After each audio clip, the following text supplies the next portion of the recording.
Amanda, obviously the tennis world revolves around the four majors, but then a lot of different broadcasters have different values about what comes after that. Where does Davis Cup fit for CNN? Well, I think the last couple of seasons, it's actually started ranking maybe higher than it has in seasons gone by, because there's been some fantastic storylines, hasn't there? And you look at this year and the semi-finals, you really do have the best players in the world, with Switzerland looking for their first title, Roger committing, and then the story with France have not just one player, not just two. They have a team of fantastic players. The Czech Republic defending their title. There's so many fantastic storylines that this year we have covered the quarterfinals, the semi-finals, and the prospect of a fantastic final to come as well.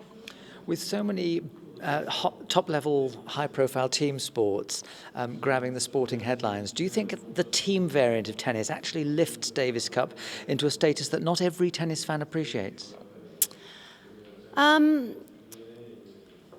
It's difficult. You need the players to commit to the team ethos, don't you? And you're just standing here in Geneva when you see the crowd and the atmosphere and how the Swiss fans get behind their team. That's something really special, and it's something that maybe tennis needs to sell more, that the fantastic atmosphere around these ties. And when you see Roger on the bench high-fiving all the players and going onto the court and giving his 2 cents worth, at the change of ends to the doubles pair as they're struggling. That's fantastic, and that's a great advert for tennis that isn't necessarily seen throughout the rest of the season. You see these players going to head to head.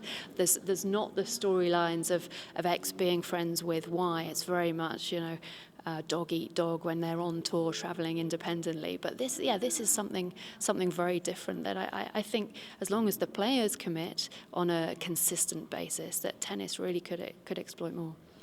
As a representative of an international news organisation, you obviously have to remain fairly impartial and fairly sober. But do you ever get goosebumps in an arena, like, for example, this one in Geneva, where you get 18,500 spectators very much getting behind their country? Absolutely. And there are sports these days where you get so exposed to them that fans go to grounds. Some football grounds these days, you go, the fans turn up, they're not necessarily invested in what they're watching, they've been given a corporate ticket.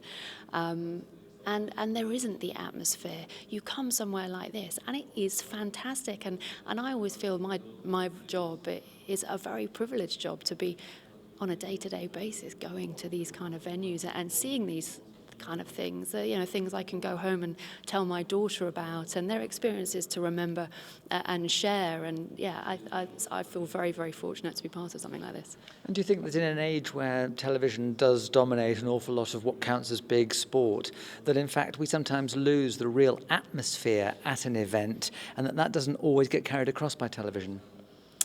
I think television is better at carrying the atmosphere than social media. Social media, you'll see a still photo, but a flag waving on a still taken by my iPhone, for example, doesn't look half as good on Twitter or Instagram or Facebook as it does seeing it on television or in real life. I think, yes, the noise is always louder and better and bigger when you see it in person and you're there to experience it 360 degrees. But television, with all the cameras and the microphones are around the court, and radio, I have to say, does very, very well at transferring that to people at home.